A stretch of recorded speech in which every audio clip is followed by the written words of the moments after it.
Right right Manavata Roy గారు మాట్లాడదాం. ఇంకా మీరు ఇచ్చిన హామీలపై కూడా కొన్ని ప్రశ్నలు ఉన్నాయి, మాట్లాడదాం. మనకి సునీతారెడ్డి గారు ఉన్నారు, బీజేపీ అధికార ప్రతినిధి. సునీతారెడ్డి గారు, ఈ లోకల్ బాడీ ఎలక్షన్స్కి సంబంధించి కూడా స్కెడ్యూల్ వచ్చేసింది.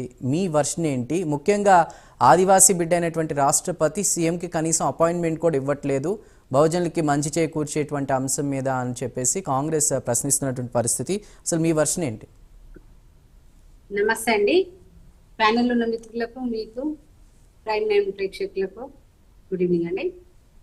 ఇప్పుడు మానవతారాయ్ గారు చెప్పారు, రాహుల్ గాంధీ గారు రాజ్యాంగ పరిరక్షణ కోసం ఒక రెడ్ బుక్ పట్టుకొని తిరుగుతా ఉన్నారు. ఆయన రాజ్యాంగాన్ని పరిరక్షిస్తున్నాడు అని చెప్పారు. రాజ్యాంగం ఇంకా ఆయన తప్ప ఇంకెవ్వరు పరిరక్షించలేరు అని చెప్తున్నారు. సింపుల్ క్వశ్చన్ ఇందాక విజయ్ కుమార్ గారు మాట్లాడింది సార్.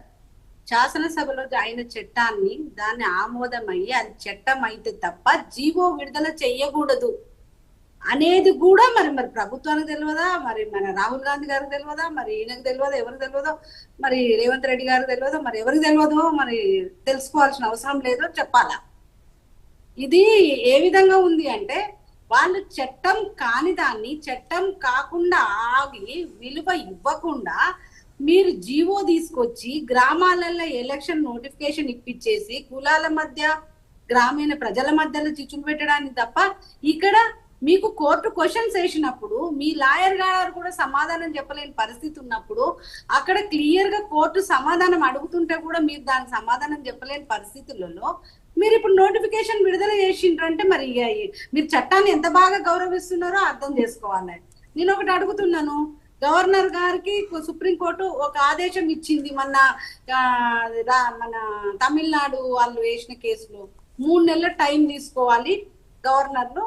3 నెలల్లో కూడా చట్టసభలో పాస్ అయిన బిల్లుకు ఆమోదం తెలిపకపోతే అది యాజ్ యూజువల్ గా చట్టం అయిపోతుంది అని చెప్పిర్రు. మరి మీరు గవర్నర్ గారికి ఆగస్టులో పంపిర్రు, నవంబర్ 30 వరకు దానికి ఒకవేళ సుప్రీంకోర్టు ఆదేశానుసారమే అది చట్ట రూపంలోకి మారాలి అంటే ఇంకా మరి నవంబర్ ఎండింగ్ వరకు సమయం ఉంది.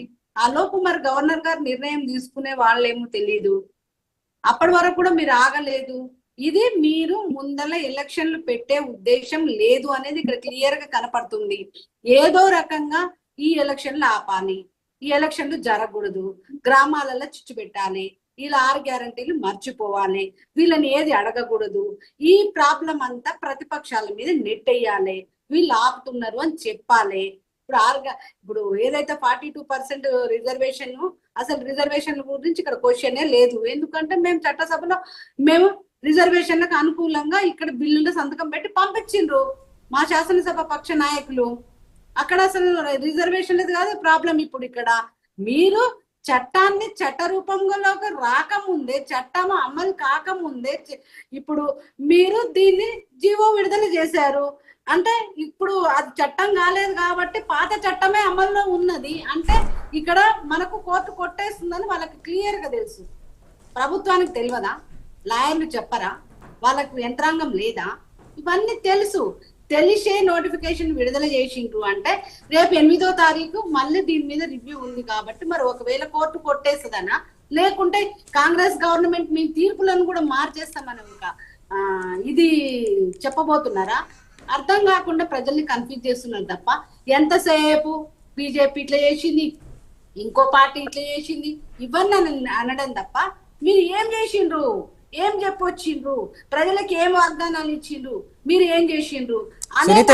సునీతారెడ్డి గారు ఒక్క ప్రశ్న. పంచాయతీరాజ్ యాక్ట్ లో ఏదైనా సరే ఒక సెక్షన్ ని తీసేయాలి అంటే గనక గవర్నర్ ఆమోదం ఉంటే అదొక చట్టం అవుతుంది. మరి అక్టోబర్ 8న జడ్జిమెంట్ డే కాబట్టి ఇందాక నేను విజయ్ గారిని కూడా అదే ప్రశ్న వేశాను.